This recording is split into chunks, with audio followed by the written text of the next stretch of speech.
Good to see you both again. Welcome back to the show. What's up? Hello. Absolutely. Okay, Ali, rom-com, romantic comedy. What's that like kind of reading both those kind of elements in the script and seeing it kind of come to life on screen? Because there's obviously the romantic love component, but it's really funny movie as well. So what was that like seeing both of those things come to life on screen for you? Yeah, I think I feel very lucky because I feel like my character, I'm biased, but I feel like Riley's storyline that she's intertwined with really brings a lot of the comedy to the film between Blake and Riley's relationship and Blake and Uncle Curtis's relationship. I feel very proud to be part of the sort of levity storyline within Worth the Wait. Mhm. And yeah, I just saw the film and I told Ricky I just feel like he absolutely steals the show and the comedy aspect of it is just like it's a breath of fresh air. And there's a lot of different storylines that deal with different parts of love and heartbreak and loss and whatnot. So I think it's fun that we get to be part of the happy story. Absolutely. No, the movie is, it's in the title. The movie is worth the wait. It's so good. I can't wait for people to see it on Tubi. It's awesome. Ricky, good to see you again. Change of pace of like the type of thing we're talking about, right? Yeah. It's a little bit different. Just a little bit, right? Yeah.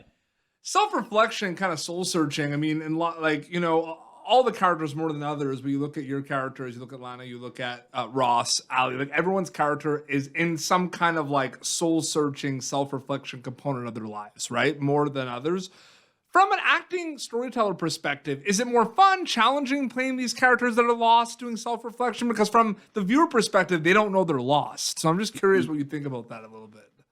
Yeah, I think it's absolutely because I think there's I personally went through it a lot because I'm like Blake, I'm a bit of an idiot.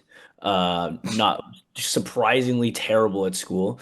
And I think that it's like I went through the phase of like trying to figure out what I want to do, and I think Yeah. that Blake and Riley's story is totally the coming of age aspect of the movie, and I think not only is it young love that we can all kind of relate to and we can all recall and like that was kind of nice and silly, but also the self discovery aspect of like where am I going to go from here and what's important to me and what matters to me. Absolutely.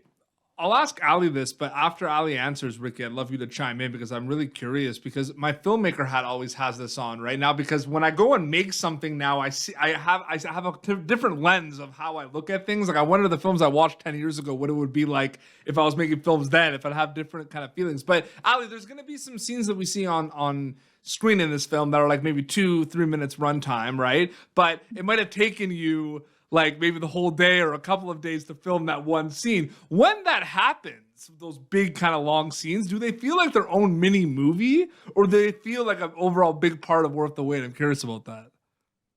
Oh, that's such an interesting question. I feel like Tom's directing style is really interesting because he comes from, he's a phenomenal filmmaker and he has won multiple Golden Horses for in the dramatic category of films.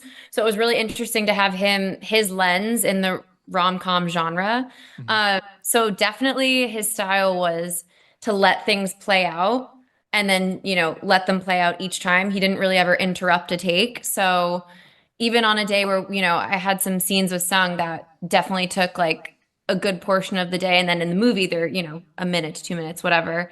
Um, I don't know. I feel like, yeah, they feel like they're long, but that's kind of nice because you get nuances and you get different emotions sometimes Mhm. from taking your time with that. And Tom was definitely a director who would let you like take your time. Sometimes Ricky and I'd be like, are we like messing this up? Like, what's going on? Like, should we do something different? But yeah, no, I'm really happy with how those scenes turned out. Yeah. I would just say that like in terms of like a scene that felt like we're in a different movie without giving anything away, at one point Blake and Riley are driving like Blake's beat up like old car, and I'm driving it and we have like walkie-talkies for some reason. I don't know, you're gonna have to watch the movie to find out. And it felt like we were like in an espionage movie, but again, I'm kind of a dumbass, but it was like, so it was like a movie within the movie where it felt like this almost feels like a separate genre, but it fits in so nicely and it was so fun to shoot.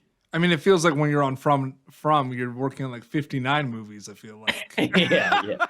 Yeah. Absolutely, but I can't wait for people to see Worth the Wait on Tubi. Ali, Ricky, so great chatting with you both again. Thanks so much for your time. Thanks, Thank dude. you, Peter. So Thank good you to see you. Thank you for tuning in to Popternative. Make sure to check out our past episodes of Popternative on YouTube. This has been an Autograph Communications production.